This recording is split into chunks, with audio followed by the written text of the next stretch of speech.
So firstly, I would like to thank the Cayman Islands National Museum. Oh, I only wrote this 3 hours ago. I'm suffering from jet lag. I've been up since 1 doing a lot of laundry because I had these folks that say that they're my kids all over Europe and bringing all this dirty clothes. My son just finished playing the football with CONCACAF, and he felt that he had license to bring all that stink clothes home for me to wash. So if I am a little dozing while I'm reading, just bear with, it's okay to just knock and nod. All right. So firstly, I would like to thank the Cayman Islands National Museum for providing me with this amazing space and opportunity to share some experiences, possible insights on this funky topic. When I saw personality, I said, what? Pageants and I said, I haven't seen that word in a bit. It's kind of, it jumped. It rocks. It did the job. So I would also like to congratulate our museum director, Dr. Peggy.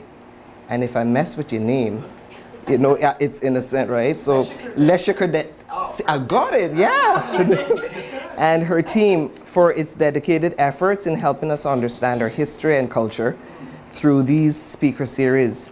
And if I may, and asking your indulgence, may I also pay my special respect to Miss Anita Ebanks, with whom I had the blessing to work while I was in the theater and in the museum over the years. She's amazing. This evening, in sharing aspects of my story after winning the Miss Cayman Islands pageant, I would like to touch on and invite us to explore how some women, in particular women of color, navigate certain limitations due to the color of our skin. Human identity and fulfillment, and remaining true to our uniqueness, I would argue, is inherently political. So this evening, I won't focus on politics in the strictest sense.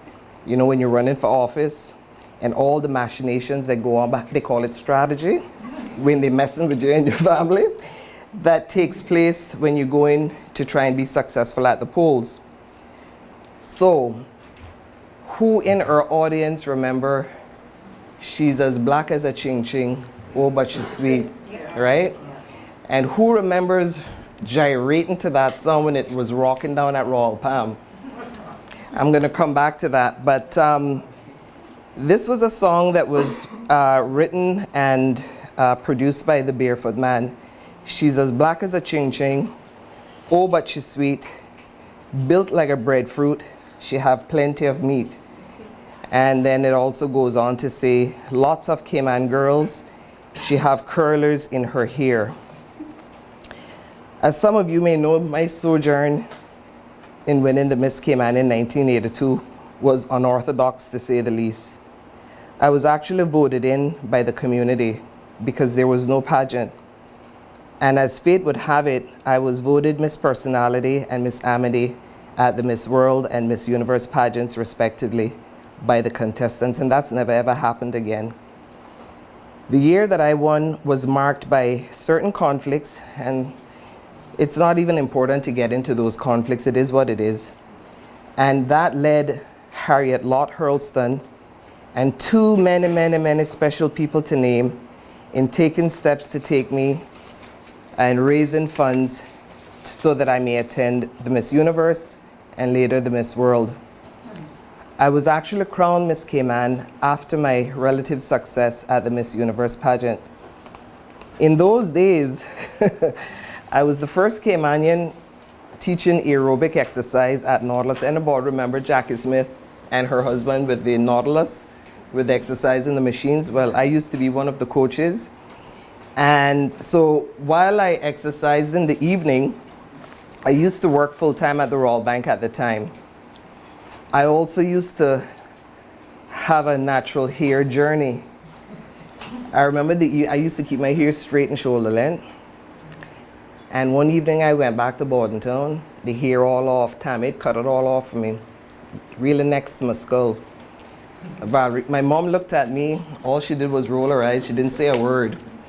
So all of that straightened shoulder length hair that we embrace, I chucked that off because I wanted to get past the process. everybody who has ever straightened their hair know what it feels like when that thing is burning your scalp and you go wash that thing off. I'd had enough of that. So I said, I don't care what anybody else doing, I get rid of all that hair. So we know that unprocessed hair and its political context within our black culture, whether it's in the Caribbean, our neighbors to the north in America, Europe, indeed communities visited by the scourge of colonialism. We all know what that means to have hair that is kinky. I was also involved, as I was explaining to Shanice, with the theater at the time with Jeff Cresswell and Frank and Anita and Cara Festa. And that's where I had the opportunity to meet Anita and Donna Wolfe. Now Donna was from London and she was a former model. She was a black model married to Doug Wolfe, who used to design clothes for places like Harrods and stuff like that. So I met her through the theater. Before I entered the pageant, I had a word with Donna, later with Edward Solomon. We call him Solly, but no Solly. And at that time, Edward's Arabas, that used to rock fashion. Anybody who was anybody went to Arabas to get some clothes. And of course, another fashionista, Lana Cayasso. So I had a word with them before I even entered the pageant because I needed to get a sense of whether or not this was something I truly wanted to do. And the first thing Donna did when she saw me, she said, well, you see them naps on your head? You don't have straightened that. She just went, I mean, she was cutting, she was cold, I loved it. She was just brutally frank. She says, those Cayman people now vote for nobody with nappy hair. She was straight, right? So I said, okay. When Edward, I call him Lancelot. When Lancelot saw me, he said, Theresa, your body's saying everything. You're tall, and you can pass for being a little pretty.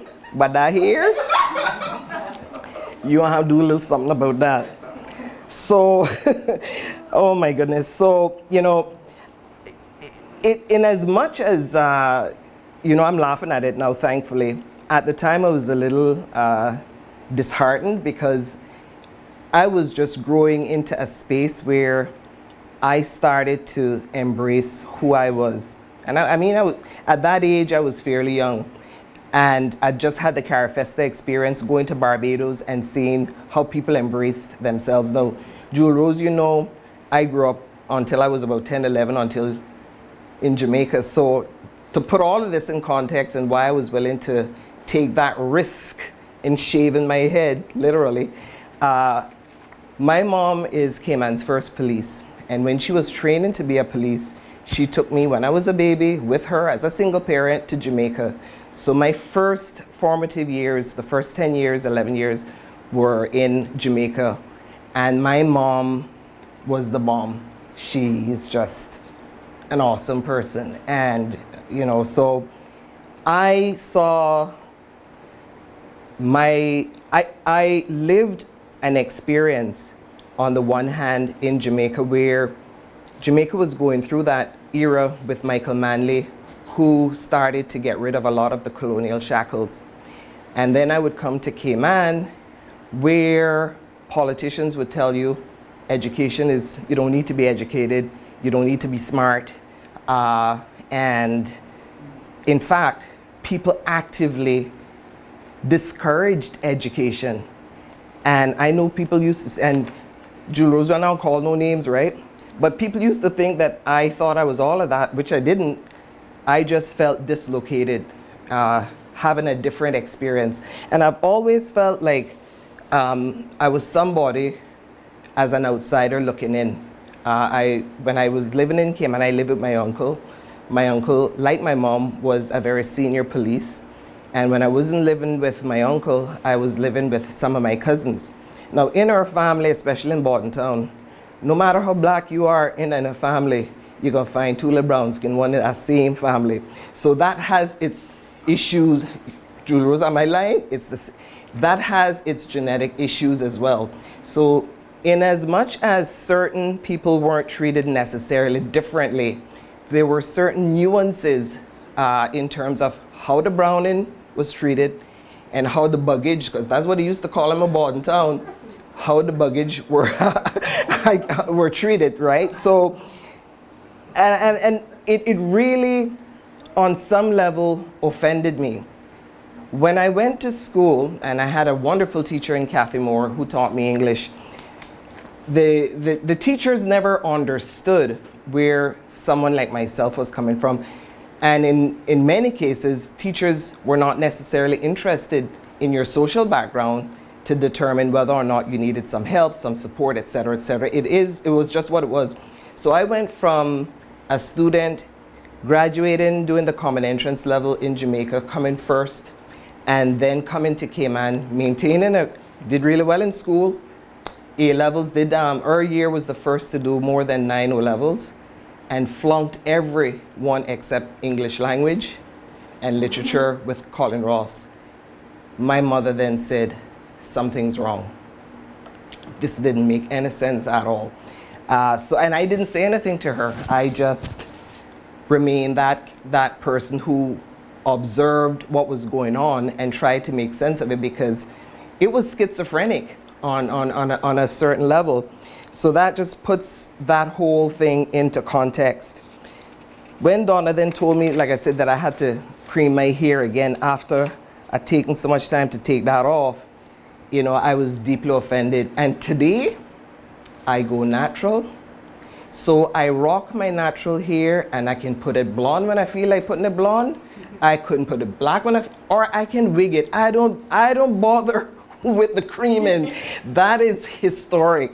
So I mean, you know, and sometimes I feel like being like Angela Bassett, and I might feel like being Halle Berry. So you will rock that on my head, you know, when you see me out and about. So my experience that year as Miss Cayman, combined with growing up in Cayman, being raised by a single mother, and it really shaped the person that I was evolving into. And I chose not to take a defeatist position when I didn't receive any of the wide array of prizes and gifts that Miss Cayman normally receive once you win. A friend of mine told me the other day, Trish, that was community terrorism. So, I mean, I was working at Royal Bank, people used to phone me up. Thankfully, Harry Chisholm was the manager at the time, would phone me up and make all kind of pejorative statements over the phone. They would tell me about, quote unquote, my parts. I was too ugly and back to be Miss Cayman. The whole 9 years. When I won the car, the money, everything kind of like dried up. So my mom said, you know, she's my rock. She said, you know, all right, Theresa, she used to call me. This is where we are. Let's figure out how you're going to get to the Miss Universe. Mother never, ever, ever. She didn't used to mess around with what people were thinking.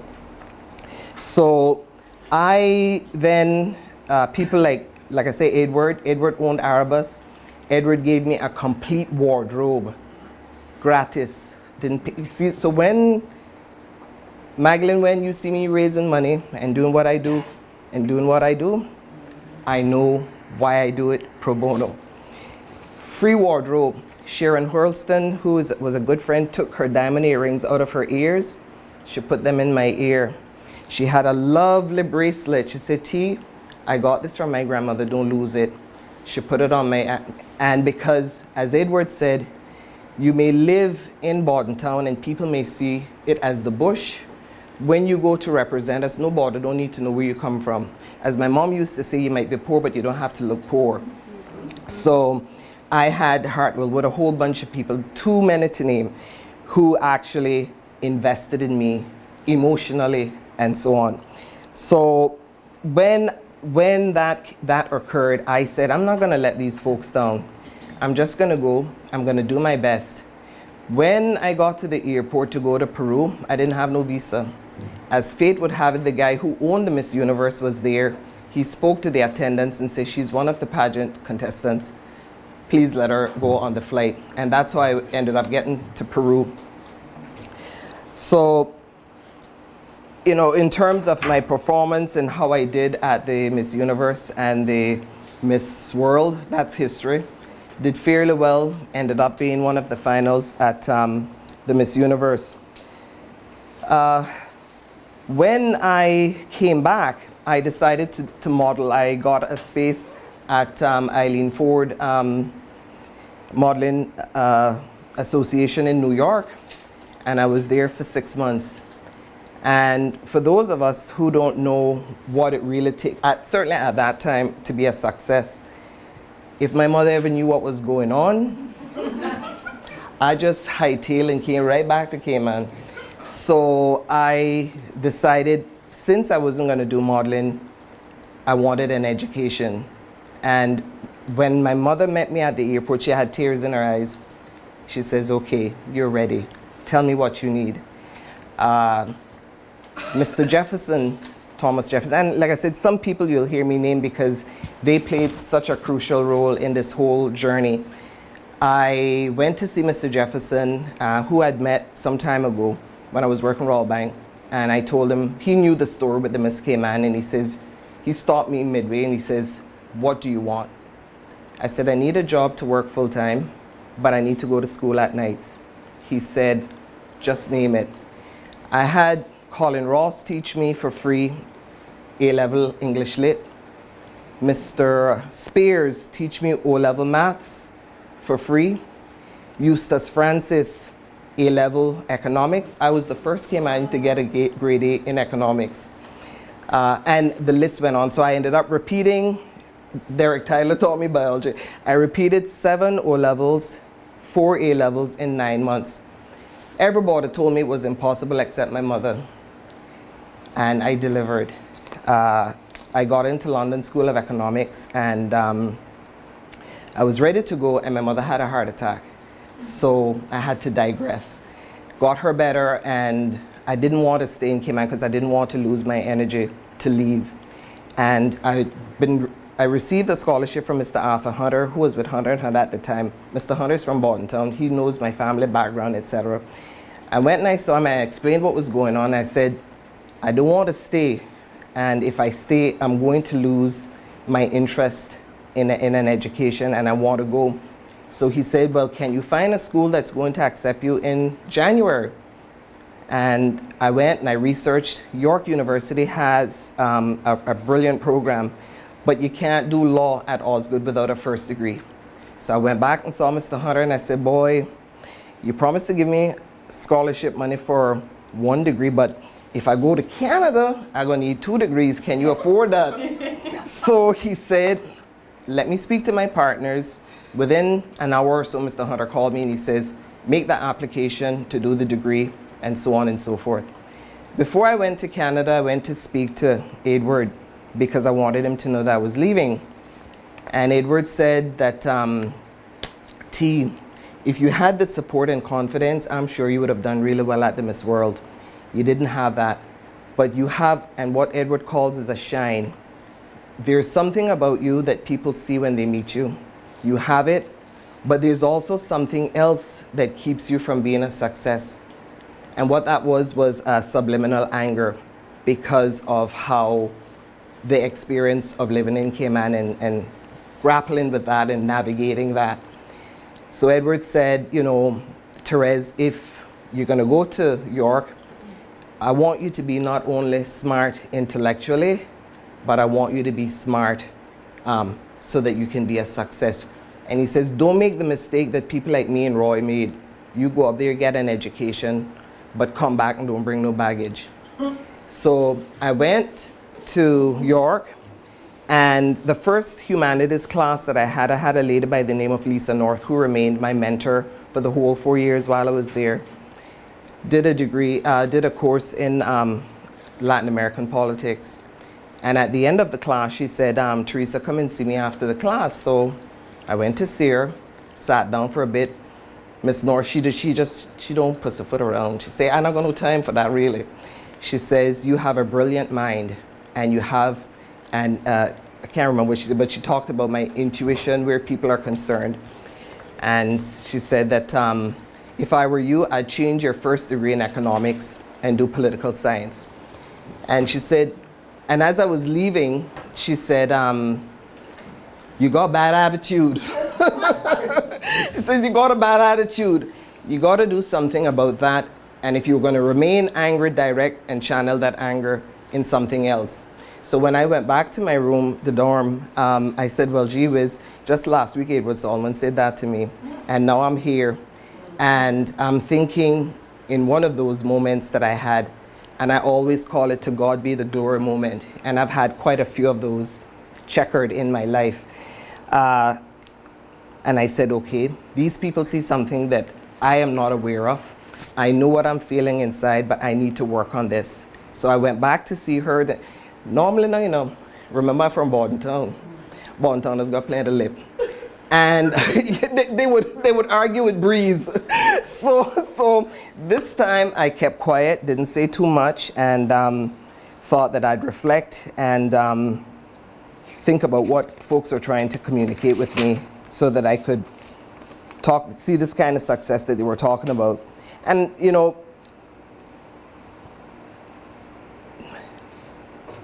when I say I have one of these to God be the glory moments, because I was trying to reconcile life's humiliation and degradation grounded in my faith, and I was raised in Bordentown in the United Church. And I had to consider who we are, whether who we are can be separated from where we're from. And we all have choices, some of them more limited than others, about the road that we travel. But at some point we decide whether it's the road of least resistance or the one that embraces room for growth, which requires immeasurable courage, a sense of integrity, a dose of authenticity, and in my own personal case, having a North Star and faith grounded in God and my mother. I became a lawyer with Maples for 18 years and we parted ways. I ran unsuccessfully for political office in Bordentown, and today I do some consultancy work whenever available.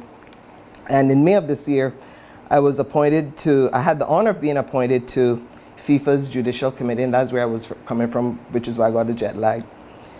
So, but outside of my mom and our dynamic Longcellia, who I later discovered, I could not find any local role models in women that wore their authentic blackness with pride, and who, like my mother, had strength and courage to stand alone on principle and integrity, or fearless like Anita Hill when speaking their truth. Women who did not adhere to what I thought was a gendered social code of piety, submissiveness, and domesticity. And I'm not saying there's anything wrong with that, but that's just not for me. This search for me was a very important one, because when you belong to an ostracized group, you can actually lose an opportunity to experience public recognition for which our humanity strives. And how does it feel to be viewed as a problem? So when I started this conversation, I said that some of the nuanced issues apply to anyone. And as we live in a very diverse community with a multiplicity of ethnicities and colors and stripes, what I say when I talk about our humanity and being recognized and how does it feel to be viewed a problem, that extends to anyone in our community today. I chose not to acquiesce to a system that propagated inequality and degradation, and I wanted to be happy and contented with me in my own black skin, with my own naps and Negro hair, as opposed to living a life where I need someone else's approval. I discovered Jean Kirkpatrick, a Georgetown University political science professor, who became the first woman to serve as US ambassador to the United Nations. She was a Democrat, but she filled a high-level post in the Reagan's Republican administration. And when I saw that, I said, When she was being sworn in, she warned that she was not a ventriloquist's dummy. That statement has stayed with me for the last 15 or 17 years, ventriloquist dummy, and mouthing administration policy. And there were times when her willingness to speak her mind ruffled a lot of feathers, not only at the United Nations, but within Reagan's administration. So I liked her, she rocked. And you know, I was at a point where I was looking for somebody who felt like me. I didn't care what color, I just wanted someone who reflected and aligned with the values that I was beginning to embrace. And we are bombarded with so many warped and distorted images of ourselves that it can be understood why we used to dance in Royal Palm about she's as black as a ching ching. Oh, but she's sweet, built like a breadfruit. That was just so offensive. I mean, this is not to suggest that the writer of this song intended to offend, because all the writer was doing was commenting on what he saw. He was really chronicling the behavior of what was here. But I know I used to get in plenty argument Christmas time when they used to turn out. I used to leave and they used to tell me about my attitude. Did I care? No, I did not. So, many of us choose the route of least resistance. But this evening, I'm also sharing that there is something to be said for living a life in its fullest, where we accept that we are not perfect.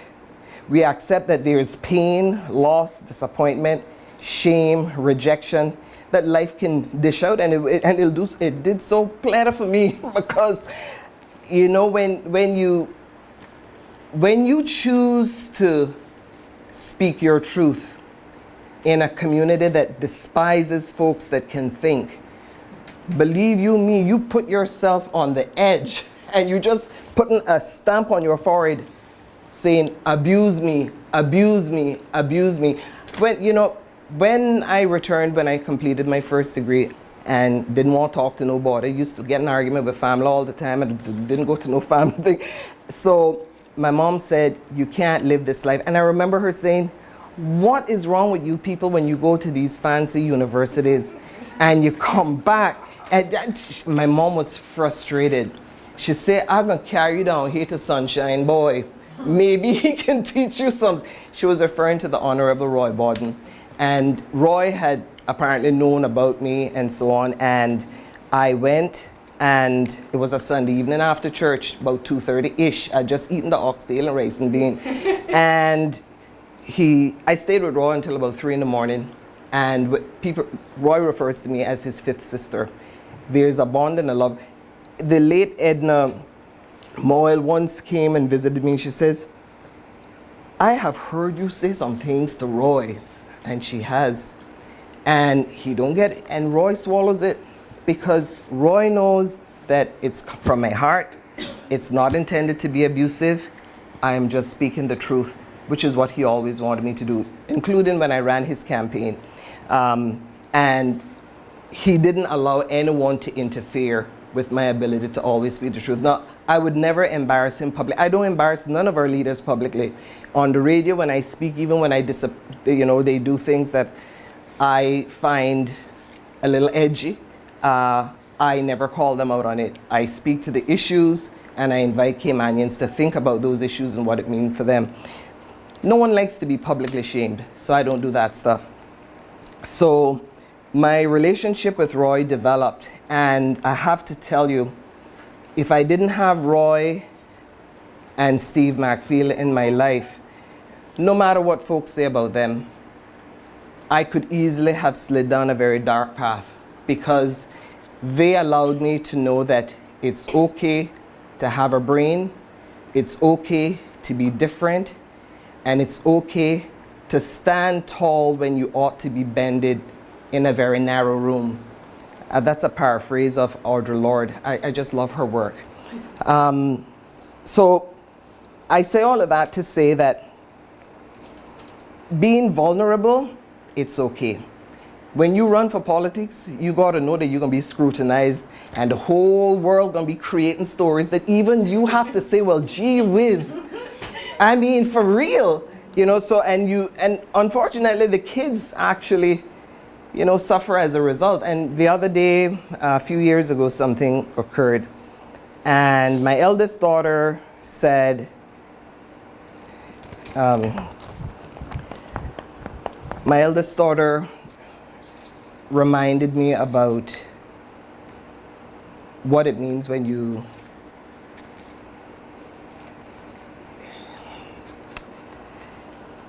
she's too old for her age. She's 18 years now, but she wasn't 18 at the time. But she talked about how you can suffer, and essentially she was saying, it's okay, Mom, we got you. And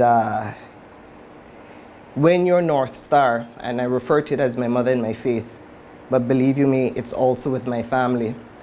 When they are front and center of the decisions that you make, even when you go out there and you think that you're going to try to contribute positively to community,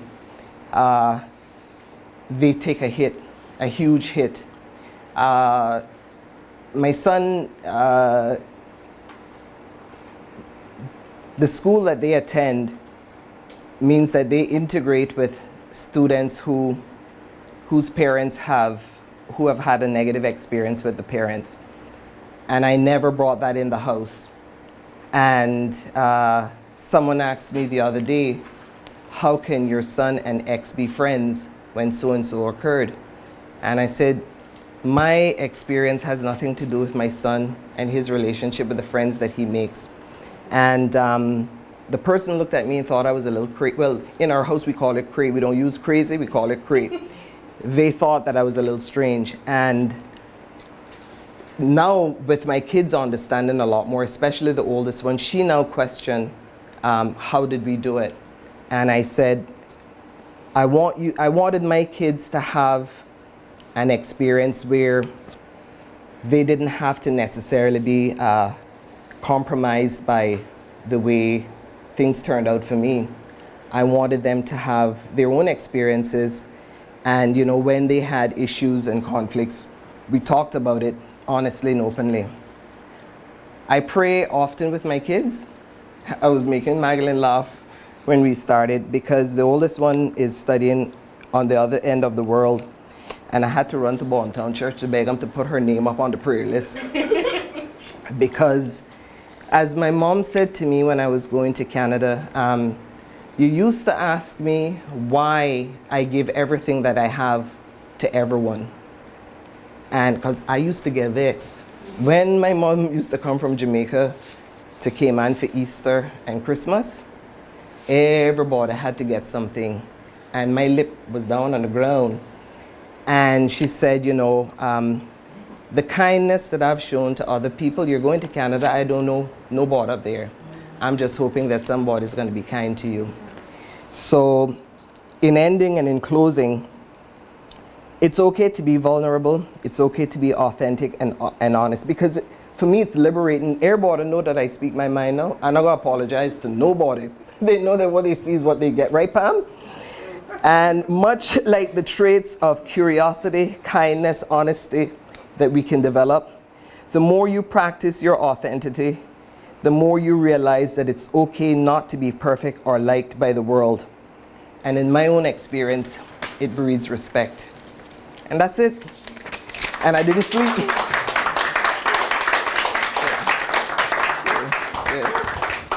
Thank you very much. Yeah. Thank you. That was amazing. And we're going to open the floor up for questions now. I had a bunch of questions for you, Yeah. but I'll let everyone else ask the questions. Yeah. One question that I do have, Yeah. I'm trying to stay away from all the questions about pageants, Yeah. but I do want to know, Yeah. being in the top 15, you know, coming from a small island, what do you think made you stand out for you to be able to achieve that ranking? Yeah. Right. So I like to have a good time, right? So when I was interviewed by the judges, in fact, one of the judges was Cicely Tyson. My mom used to live next door to her and Miles Davis when she lived in New York. And we had a conversation, and I didn't know at the time, but I sensed intuitively that she liked me. And she liked the sort of issues that we were discussing. And I got that sense from most of the judges. But, you know, I didn't pay it a lot of attention because, you know, even going to the pageant, that was just not a part of my reality. I never even gave it too much thought. In fact, as I was sharing with you, when they were calling out the finals and so on, I was in the back, I'd take off my clothes and I was eating a hamburger. The security guys, I had a great time with those guys, right? The little foolishness that they used to serve you, that didn't fool me up, right? So they would go and get me the little hamburger and the French fries, and I used to share it. But on that particular occasion, I was sitting in my little corner, having some water with a hamburger, and I heard, "Where's Miss Cayman? Where's Miss Cayman?" So I literally dropped my clothes, because in that, they come, they put the clothes back on, and you're out on the thing. And I was shell-shocked. It's only now in years afterwards when I reflect that I realize and appreciate the platform that I had.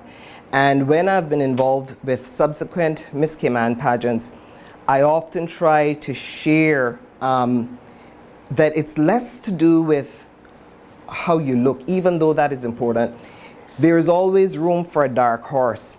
And I am certain today, if I had had the confidence and support, I would have gone out there and rocked. Our culture is such that kind of dynamism that you need to go out there, like the Jamaicans have it, that's savoir-faire. That's something we're going to nurture. Right. Yeah. Patriotism. Yeah. Okay, and my last question, and then I'll hand it over to everyone else, would be, being a member of, being on so many boards and in organizations, how do you find balance in your family life? How do you find balance at all? Right. There's no such thing, something always suffers, but all of my kids know that I'm Cree. So on a Friday evening at our home, we actually rotate music. So all the hip hop and the stuff that I hear my children playing out today, when they were growing up, on a Friday, we would rotate. So I would do my little funk. The next Friday, John would do his thing from Europe, the Beatles and them something. And then the kids had an option. Some of the times you would get, what's her name? Strawberry shortcake. So Jade would want strawberry shortcake on a Friday, so we had to pretend and dance to that, and it was the best thing. So when we went once actually to the CNN Center, they were playing Duke Ellington's song, the one with something about moods, I can't remember now, but David couldn't have been more than 2 or 3, and we were sitting down, and I hear this boy jump, "Mom, that's the Duke!" And I'm looking around, hoping nobody not listening to shame me up, and some people turn around, look, what does this look? And like I said, God got a crazy sense of humor. My children really only came out of me. None of them don't look like me. None of them don't shade like me. None of them not got no hair like me. God is kind of cray too. So, folks are just wondering what this little fellow knew about Duke Ellington. But the kids grew up because I wanted them to have and embrace that whole experience. So there's not the oldest one plays about 7 or 8 different instruments, and there's not a lot about music that we don't get involved with and get engaged with. So whenever they're getting on my last nerve, I just throw on some of the music, and they can tell by the tempo, the kind of mood Miss Cray's in. Yeah. So we're good, and I can go home now to get some sleep. Any other questions? I'm sure there must be questions. I have a silly one. Did you end up creaming your hair after they told you to change it? I had to. You had to. Listen to me, they even waxed the side of my hair. It was not nice. Because they were saying, if you're gonna put on makeup in a certain way, your eyes gonna look a certain way, because today my son said that I look malnourished. I was thin, and so the way they organized the makeup at the time, I must say that when they took the pictures, I looked kind of stunning. So after they waxed the side of my hair and all that business, I looked like somebody's child on a platform, yeah. So yeah, but today I don't do that, yeah. Pam don't do it neither, right? I just realized you're here. Yeah. I'm thinking that this conversation is, I know I hear pockets of it in some places that I go on the radio, but anytime you're talking about color of your skin and feeling that you have within your skin, various shades, it's something in Cayman that is so very complex, because as you say, our own Caymanians are, you face that from our people, and then the various, I like how you say stripes, colors, ethnicities and stripes. Yeah. And then so many of us in this room may look a certain way that actually they have first cousins, second cousins, Yeah. grandparents, children, grandchildren who look slightly different even Yeah. than them. Yeah. And so I really welcome the conversation because I know, just speaking openly, I've struggled being Caymanian and looking a certain way, Yeah. but knowing that I have a host of family Yeah. that is of mixed color. Yeah. But people, I don't think anyone in Cayman, you can size anyone up by looking at them because it's such a blended community. And I think Yeah. it's interesting, but it also is very interesting to talk about how it wasn't equal for everyone. Yeah. Because we don't hear that enough. We need to hear Yeah. more of that. Yeah. It's a sensitive topic. And I mean, it's only now that Americans are being forced, literally, to discuss it openly. I discovered that my father has Chinese ethnicity the other day, and I didn't know. But when you look at my daughter, the oldest one, you can see something, there's something there. And it goes back in some senses, not having a real quote unquote plantation economy and way of life. We had aspects of it, and because of the way Cayman was divided historically, we dealt with race and racism differently. The first conversation I had openly about this was with Dave Martins. When a whole bunch of us came back from university, Dave organized a discussion at his house. We were from all over the island, and many Caymanians who look white, and I say look white deliberately, they didn't realize the racist language that they use. I remember one saying to a Caymanian from Georgetown, "We used to call you Busha and Black Sambo," but we didn't think nothing of it. But it's true, they openly did that. And that guy, after Dave opened the conversation for us to be truly honest, he said, "That's why I will never, ever, ever have children with a black woman, because I don't want my children to go through what I did as a kid." And once that Caymanian male opened that opened a whole different conversation about self-loathing, about being raised as a single parent, and at that time starting to discuss the whole idea of the impetus and impact of decisions made by politicians that were pro-white, because there was this view that the politicians at the time wanted a browning community. And it was during the time when the Jamaicans actually contributed significantly to the development of our economy.